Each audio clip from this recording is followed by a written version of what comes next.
Guilt, Terry, can sap your energy. Yeah. Guilt, if you allow it, can have you in worship. And still you don't know how to praise.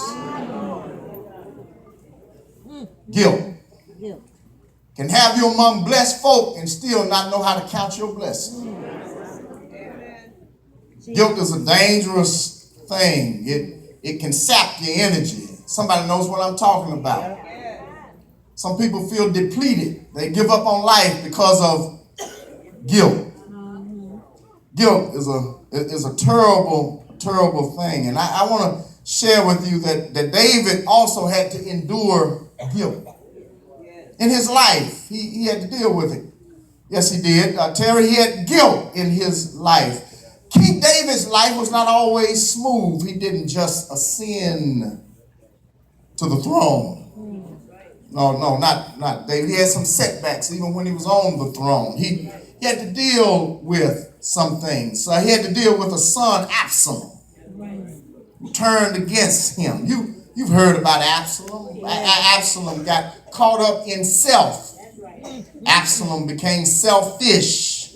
Absalom began to connive, and he wanted to steal his father's kingdom. Absalom, bone of his bone, flesh of his flesh. His own son plotted and schemed and connived for years to take over the kingdom. And he had a setback, I tell you. Everybody in here is going to deal with setbacks. Yes, sir. David, even though he's king, had a setback with his son Absalom, who tried to steal the kingdom only to be killed because of his haughtiness, caught up in his long locks of hair. He was running and his hair got caught in the trees. And there, the general Joab slew him. Absalom, his own son, tried to steal the kingdom. He had setbacks, I tell you. But not only did he have to deal with the setback with his son Absalom, but he had a setback with his own indiscretion. So a woman, Bathsheba, woman he had to have, and he began to plot and scheme, and it got the best of him. He plotted, he plotted and had her husband killed. Uriah, David, the king, has another man's blood on his hands because he plotted and schemed and had him killed because he wanted his wife. He had guilt. He had setbacks. David, in the midst of his setbacks, in the midst of his mess ups, in the midst of his imperfections, knew how in Psalm 51 to call on the Lord. Cry, create within me a clean heart and renew a right spirit. Yes, the Lord, restore the joy of my salvation. I want to lift that because David had to deal with guilt. Somebody in here today, you're dealing with guilt, and came by to tell you we all have a past. We all have had missteps, mistakes. We all made wrong turns, but when you call on Jesus, he lifts your guilt. Tell your neighbor, he lifts your guilt. Don't you come in here weighed down. Don't you let the enemy block you. Don't you let him stay. Don't you let the enemy mess your mind up to stay stuck on your yesterday mistakes. If we confess our sins, he is faithful and just to forgive us of our sins and cleanse us of all unrighteousness. Somebody shout all. That means every wrong turn, every misstep, every mistake, every mess up, all unrighteousness. When you got Jesus, you got the best stain remover in town. When you got Jesus, he beats tired out every day. When you got Jesus, he can beat shout out. When you got Jesus, he's a #1 stain remover. Anybody know what I'm talking about?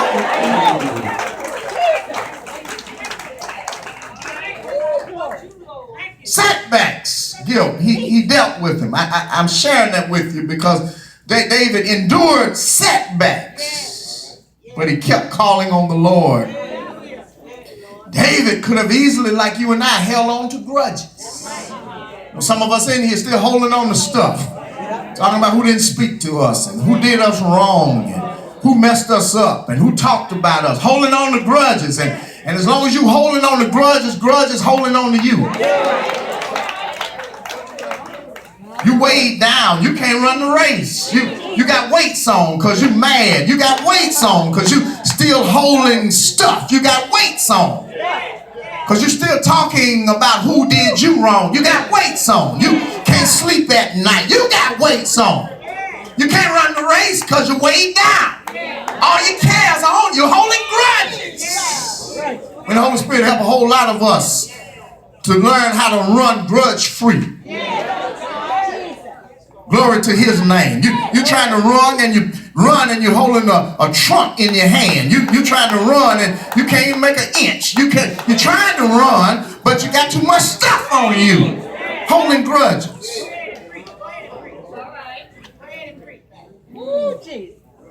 Forgive us our trespasses as we forgive those who trespass against us. Jesus wants you to run grudge free. David, he could have held grudge. I'm telling you, Saul tried to kill him. Tried to set him up. Saul threw a spear at him several times. He had to keep moving. He plotted. And Jonathan had to come. Jonathan, that's Saul's son, told him, said, Daddy trying to take you out. You're going to have to get out of town. He had to sneak out. He had to get out. He had to run. He had to even go hang out with the enemies of Israel in order to find safe haven. He was in a cave. He was running for his life. He could have held grudges, and yet David understood that when he ascended to the kingship that he wanted to bless someone from the household of Saul. He blessed a man named Mephibosheth. I'm trying to help you here. You got to learn how not to hold grudges. You do better in life when you're stress-free. Somebody needs to hear that. I know they do reports, Harvard and Yale. I'm giving you this free and they didn't pay me a dime. You live better when you're stress-free. They did a study, said how people who pray and meditate live better lives. They didn't have to pay money on that. They could have just talked to me. Somebody in here ought to be able to attest to the fact when I pray about it, when I turn it over to the Lord, when I cast my cares upon him, it got better for me. I learned how to smile more. I had more joy, and I wasn't carrying grudges. Why do folk who carry grudges? They're the ones who get stressed out. They get stressed out, high blood running crazy, and they got no joy, and they walking around with frowns because they carrying grudges. Bless your neighbor, tell them go stress free. Yeah, go stress. You go stress free when you learn to turn it over to him. You go stress free when you learn how to call on God who is able. You learn to go stress free when you bow down and say, Lord, it's me standing.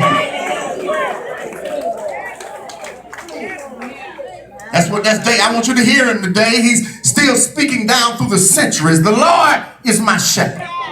I shall not want. He maketh me to lie down in green pastures. He leadeth me beside still waters. Then this is a crescendo. He restores my soul. The Lord restores my soul. I came by to tell you that there are some psychologists who they can't fix a messed up soul.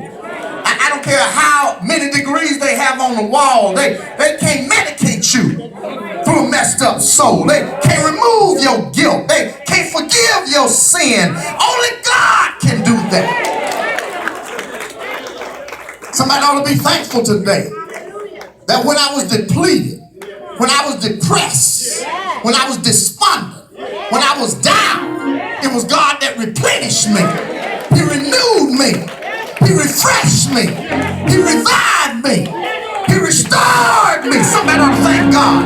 He's still in the restoring business. Can I get a witness? Anybody in here today able to say he restored me? That's why I still have joy. He restored me. I don't even look like what I've been through. He restored me. If you only knew what I've been through, you praise God too. He restored me.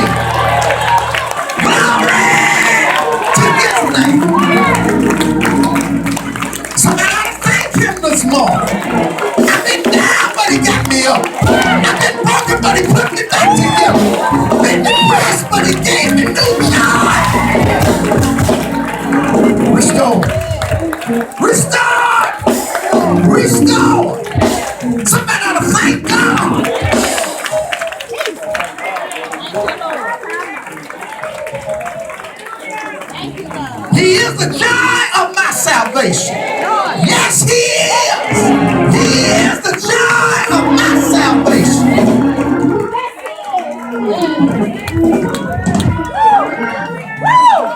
Can't you see David? I'm restored. Had some mess ups and some setbacks and some missteps, but God restored me.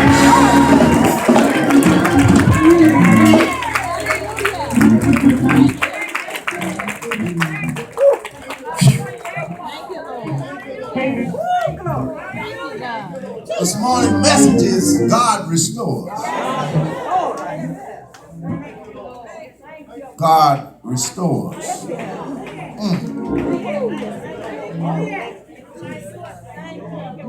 God restores.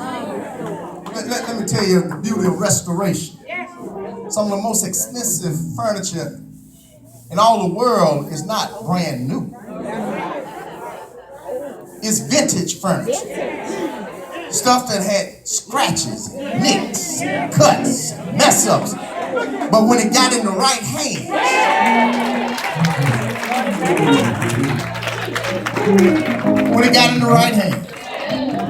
it's like the story of the violin that was being sold at auction. You heard it. And the auctioneer was there. He said, "Can I get $5?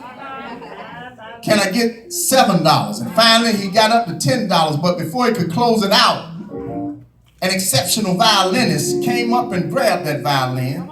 His eye was trained and he knew there was something unique about it.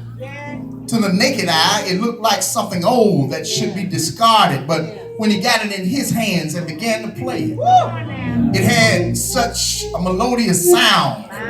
There wasn't a dry eye throughout the auction block. And before you know it, because it was in his hands, that violin went up in value. I'm trying to help somebody because you and I are just like that old violin. But when we get in the right hands, somebody ought to thank God. I got it in the right hand. I wasn't worried much on my own, but when I got it in his hand, hallelujah! When I got it in his hand, oh, you thought I wasn't nothing, but when I got it in his hand, somebody ought to thank God. I'm in the right hand. In the right hand. By yourself, you're not worth much. But when you get in his hands, he can do something with it. Somebody in here can say, "I'm a witness. My life got better because I got in his hands. My breakthroughs and my blessings start coming because I got in his hands." He restores. God restores.